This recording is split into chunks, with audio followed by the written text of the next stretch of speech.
Hello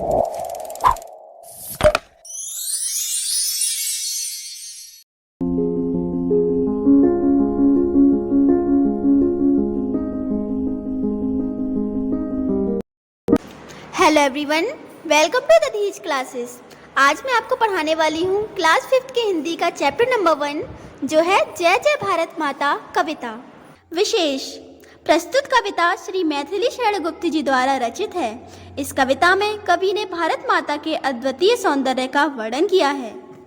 इस कविता में कवि ने भारत माता अर्थात हमारे देश हिंदुस्तान की प्राकृतिक सुंदरता का वर्णन किया है। इसमें कवि कहते हैं कि हमारे देश में ऊंचा हिमालय खड़ा हुआ है जो बहुत सुंदर है और हमारे देश के हृदय के समान है। इसमें से गंगा यमुना जैसी बहुत सी नदियां निकलती हैं जो हमारे देश की धरती को पवित्र कर देती हैं। हमारे देश के सभी लोग आपस में मिलजुल कर भाईचारे से रहते हैं और अंत में वे कहते हैं कि बांटने पर सुख बढ़ जाता है और दुख घट जाता है। तो चलिए मैं इनकी पंक्तियों से शुरू करती हूँ। जय जय भारत माता, तेरा बाहर भी घर जैसा रहा प्यार ही पाता, ऊंचा हिया हिमालय तेरा उसमें कितना दर्द भरा, फिर भी आग दबाकर अपनी रखता है वह हमें हरा, सौ सोतों से फूट फूट कर पानी बहता आता, जय जय भारत माता।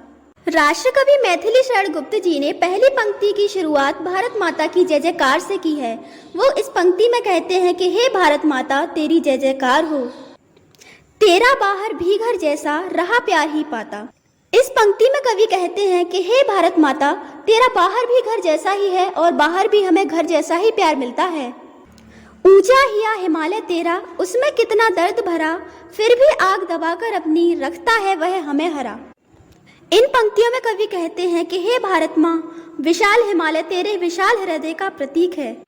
बच्चों, यदि हम ध्यानपूर्वक भारत माँ के नक्शे को देखें तो हमें पता चलता है कि जिस स्थान पर मानव शरीर में हृदय होता है वहीं पर हिमालय भी स्थित है।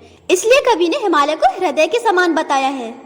और वे कहते हैं कि जिस प्रकार एक माँ अपने दुखों तथा पीड़ाओं को अपने हृदय में दबाकर अपनी संतान को सुख समृद्धि देती है, उसी प्रकार हिमालय भी अपने अंदर जलता उबलता लावा रखकर भी बाहर शीतलता, सुख तथा संपत्ति देता है।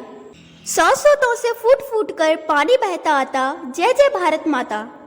इन पंक्तियों में कवि कहते हैं कि हे भारत माता तेरे हिमालय रूपी हृदय से पानी रूपी अमृत अनगिनत स्रोतों जैसे नदियां, झरने आदि से निकलकर हमें समृद्ध करता है। जय जय भारत माता, हे भारत माता तेरी जय जयकार हो।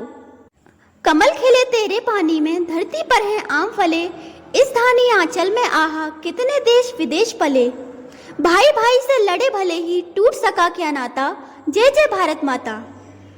कमल खिले तेरे पानी में, धरती पर है आम फले। कवि इन पंक्तियों में भारत माँ की समृद्धि का वर्णन करते हुए कहते हैं कि हे भारत माँ तेरे सरोवर और नदियों में कमल खिले हैं। यहाँ पर केवल कमल का नाम लिया गया है पर यह हर प्रकार के फूल को दर्शा रहा है। तेरे बाग तथा उपवनों में हर प्रकार के फूल खिले हैं जो तेरे रूप को सुंदर बना रहे हैं। साथ ही तेरी धरती पर आम भी फल रहे हैं, अर्थात तेरी धरती पर सभी प्रकार के फल उगते हैं जो समृद्धि का प्रतीक हैं। और तेरे धानी आंचल में यानी हरे भरे आंचल में बहुत से देश विदेश पल रहे हैं, यानी तेरी धरती पर बहुत से देश विदेश बसे हुए हैं।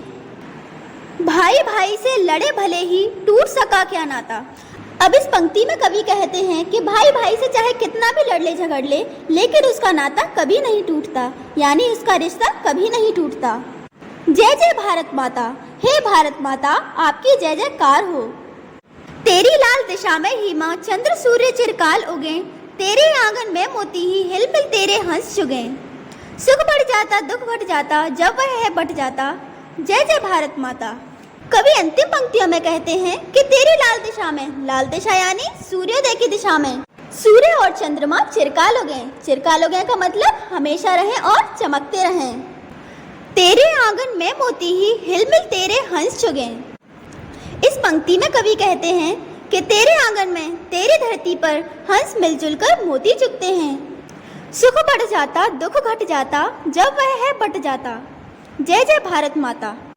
अब अंत में कवि कहते हैं कि जब हम सुख की बात को एक दूसरे में बांट लेते हैं अर्थात एक दूसरे में साझा कर लेते हैं तो हमारा सुख बढ़ जाता है, और जब हम दुख की बात को एक दूसरे में बांट लेते हैं, एक दूसरे में साझा कर लेते हैं तो हमारा दुख घट जाता है, यानी कम हो जाता है। अब यहाँ पर हमारी कविता खत्म होती है। आप सभी इसको दोबारा से रिवाइज करना और दोबारा से पढ़ना।